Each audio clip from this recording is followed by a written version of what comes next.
Hello दोस्तों, कैसे हैं आप लोग। आई होप आप सब अच्छे होंगे। आज हम फिर आ गए हैं एक नई कहानी के साथ। तो बिना किसी देरी के कहानी को शुरू करते हैं। हंसिका की शादी किसी सपने से कम नहीं थी। अचानक एक दिन ऑनलाइन मैट्रिमोनियल ऐप पर उसे वरुण की प्रोफाइल दिख गई और फिर उसे रिक्वेस्ट भेज दी। 2 महीने एक दूसरे को जानने पहचानने में निकले और हंसिका खुश हो गई। माता पिता मिले और शादी भी फिक्स हो गई। शादी की तैयारियों के बीच हंसिका की कभी कभार अपनी सास से बात हुई थी। मालती जी अच्छी तो थी, लेकिन हंसिका से बात करते समय हमेशा जल्दी में रहती थी। मालती जी के रूप में हंसिका को सास की झलक कम और एक हेडमास्टर की झलक ज्यादा दिखती थी। हमेशा सधी हुई बात करके मालती फोन रख देती थी। हंसिका ने शादी से पहले वरुण से इसके बारे में जिक्र जरूर किया था, लेकिन वरुण सिर्फ यही कहकर टाल देता था कि जब घर पर आओगी तो सब समझ जाओगी। वरुण की माने तो उसकी माँ का कैरेक्टर बहुत यूनिक था। हंसिका के मन में पहले से ही डर था कि उसकी सास कहीं फिल्मी ललिता पवार जैसी ना हो। वह अपनी जिंदगी, क्योंकि सास भी कभी बहू थी, कि तुलसी वीरानी की तरह नहीं बिता सकती थी। पर वरुण से बातों में वह इतना खो जाती थी कि किसी और बात का ध्यान ही नहीं रहता था। हंसिका को लगने लगा था कि वरुण अब उसकी जिंदगी है और उसके साथ जो भी आएगा वह उसे खुशी खुशी स्वीकार करेगी। पर अपनी सास को लेकर फिर भी मन में संकोच रहता ही था। वरुण के अलावा उसके ससुराल में मालती जी ही थी। ननद की शादी पहले ही हो चुकी थी और वह पूना में सेटल थी। ससुर जी के स्वर्गवास के बाद वरुण और मालती जी साथ रहते थे। धीरे धीरे शादी का दिन भी आ गया। शादी वाले दिन ननद और बाकी रिश्तेदार मालती जी को घेरे हुए ठहाका लगा रहे थे, मानो हंसिका पर किसी का ध्यान ही नहीं था। हंसिका को थोड़ा बुरा लगा, लेकिन यह उसकी घबराहट भी हो सकती थी।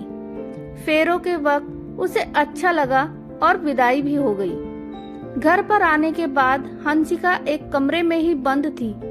कभी कभार कोई आकर उसकी तरफ देख जाता, हाल चाल पूछ जाता, बाकी बाहर ही हंसी ठिठोली हो रही थी। शादी के पहले ही दिन हंसिका को अकेला लगने लगा था। उसे लगा कि उसकी सास उसके ऊपर ध्यान नहीं देगी। एक पल में ही उसने सब सोच लिया कि अचानक मालती जी कमरे में आ गईं। सुनो, तुम कोई अच्छी सी साड़ी पहनकर तैयार हो जाओ, तुम्हारी मुंह दिखाई होनी है। अच्छे से तैयार हो ना, एकदम कटरीना कैफ लगना, मालती ने कहा। हंसिका यह सुनकर थोड़ा चौंक गई। कटरीना कैफ? यहाँ सुबह से बोर होते होते बिल्ली जैसी शक्ल हो गई है और इनको कैट चाहिए, हंसिका ने मन ही मन कहा। फिर भी सास का हुक्म था और पहला ही दिन था, तो हंसिका हाथ मुंह धोकर तैयार होने लगी। तब तक कोई आंटी खाना देने आ गई। चलो कम से कम आज उपवास नहीं रखवाया, हंसिका ने बुदबुदाया। खाना खाकर वह तैयार हो गई। सास के हुक्म के मुताबिक एकदम चटक लाल रंग की साड़ी पहनकर गहनों से सजकर खड़ी थी हंसिका। कद काठी ना सही, लेकिन शक्ल से हंसिका भी कटरीना कैफ से कम नहीं लगती थी। उसकी सुंदरता उसके सौम्य चेहरे में थी। हंसिका की सास ने पूरी सोसाइटी को न्योता दे दिया था। अब हो भी क्यों ना, वरुण इकलौता लड़का जो था। एक फ्लैट में इतने लोग कैसे आ गए थे? हंसिका को तो सफोकेशन होने लगा था। इतने में मालती जी भी कमरे से बाहर आ गईं। उन्हें देखकर समझ आ गया था कि उन्होंने हंसिका को क्यों कटरीना कैफ बनने को कहा था, क्योंकि वो खुद रेखा से कम नहीं लग रही थी। कांजीवरम सिल्क की साड़ी पहनकर मालती जी बालों में गजरा लगाए सुर्ख लाल लिपस्टिक के साथ वहीं खड़ी थी। हंसिका को लगा मानो मालती जी की मुंह दिखाई हो। अरे मालती, इतनी रूखी सूखी मुंह दिखाई करवाओगी क्या? ऐसे कैसे चलेगा? एक आंटी ने मालती से कहा। अरे तुम गाने वगैरह लगाओ फिर देखो।